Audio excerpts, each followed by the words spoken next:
Generation, the perfect mold of a modern K-pop girl group that all girl groups now are based off of. Hello guys, and welcome to another episode of the What Happened series. This time we're talking about the ever classic Girls' Generation.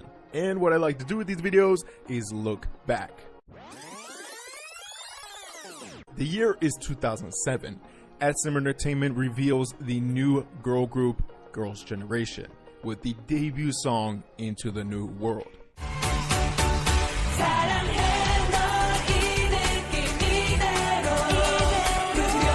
At the time, people may not have even saw how iconic this song was. Till this day, Into the New World is a song used in protests in Korea for equal rights, women's rights, gay rights, and even used as propaganda as one of the songs played across the border to North Korea. A progressive song that resonates with a lot of people till this day, and is probably Girls' Generation's most iconic song they have ever released. For the next couple years, Girls' Generation released some singles here and there, but that is until 2009, where the world saw for the first time the K-pop classic that would be G.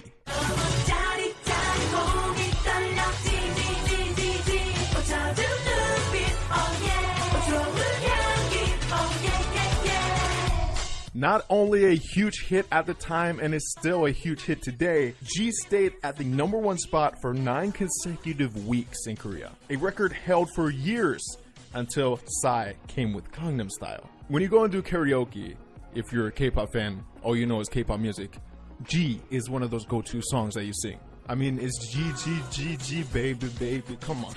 From then on, hit after hit was released by Girls' Generation. Songs like Genie, Oh, Run Devil Run, Hoot. These releases and albums selling hundreds of thousands, leading Girls' Generation to claim the title Artist of the Year in not only 2010, but also 2011. With the tremendous success in Korea, SM wanted to tackle Japan.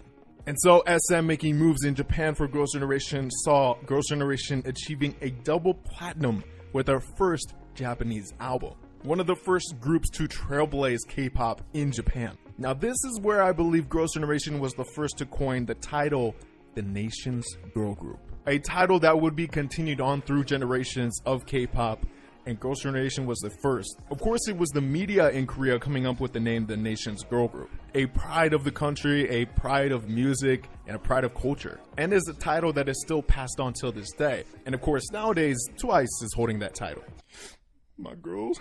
From all the steam built up from success in Korea and success in Japan, this caused an explosion into not only K-pop, but the world. With a strategic joint effort between SM Entertainment and Interscope Records, Girls' Generation promoted their new album, The Boys, in America for the first time, performing on the Late Night Show with David Letterman and live with Regis and Kelly, with the title track, The Boys, which was met with mixed reviews, with a lot of Son saying that this is a bad choice to introduce the US audience to Girls' Generation and to K-pop, and with multiple mistakes on SM's part. And so The Boys flopped in the US, with only 21,000 digital downloads. But at the same time, on the other side of the world, The Boys sold 3 million copies in Korea. What seemed to be a big loss by Girls' Generation and a big loss by SM, this could have been a learning experience and laid the groundwork for what would happen to Girls' Generation in the future. In 2013, I Got a Boy was released, piquing America's interest yet again.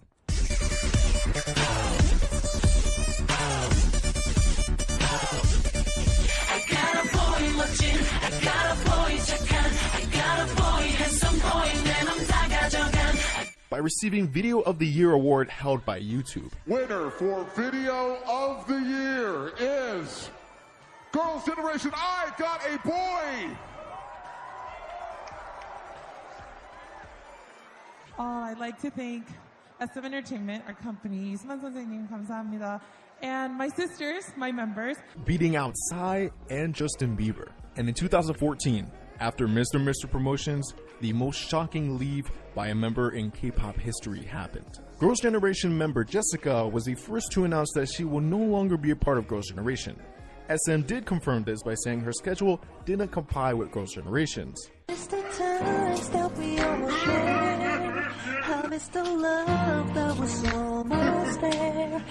Which to this day, we don't know if it was Jessica's wish to leave on her terms or she was forced to leave by SM. The catalyst to all of this was Jessica's clothing line. During Girls' Generation's heyday, Jessica asked SM if it was okay if she started her own business. SM granted it, thinking not much of it, and Jessica's business started off as a part-time aside from Girls' Generation and then became a big deal. Big enough that Jessica was considering to do the business full-time, and SM wasn't ready for that. SM's contracts with their artists at the time wasn't made to handle what Jessica was doing. And it was a learning experience for SM to tighten up their contract so that nothing like the Jessica thing could happen again. Now, the reason why SM could have forced her to leave is because, again, they weren't ready, and maybe SM didn't like it. Jessica was making money and none of it was going to SM. Jessica was more focused on business and getting married. But that getting married part could have been an emotional pull into her getting out of the group and out of SM. So after that big ordeal, Girls' Generation continued as 8 members, with Catch Me If You Can, Lionheart, Party, You Think, and then Holiday following the next year. And in October of 2017, SM revealed that Tiffany, Sohyun, and Soyoung will not renew with SM. But SM clarified that this isn't the end of Girls' Generation, as members wanted to leave an opportunity open to release music once again as a full group. So right now, Girls' Generation isn't technically disbanded, nor technically on hiatus. They are up in the air right now. Maybe if schedules line up, we could see a Girls' Generation come back, but whether it complies with SM or other entertainment companies that other Girls' Generation members signed with since, we'll have to wait and see. But since then, SM did continue on with the members of Girls' Generation that stayed, including the subunit OGG with the release Little Touch.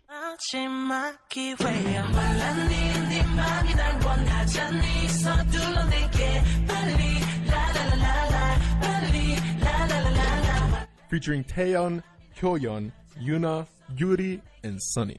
So with Girls' Generation technically not a group anymore, where are the members now? The most notable ones is Tiffany pursuing an acting and music career here in America, doing pretty good and getting recognition by Apple Music and a lot of American media.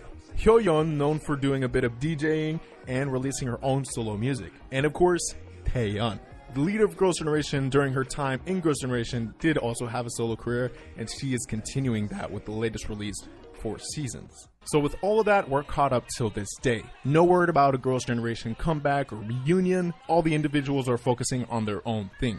With Son's waiting and SM's hopeful word about Girls' Generation not being disbanded, and that one day, we may see the first Nations girl group back together once again.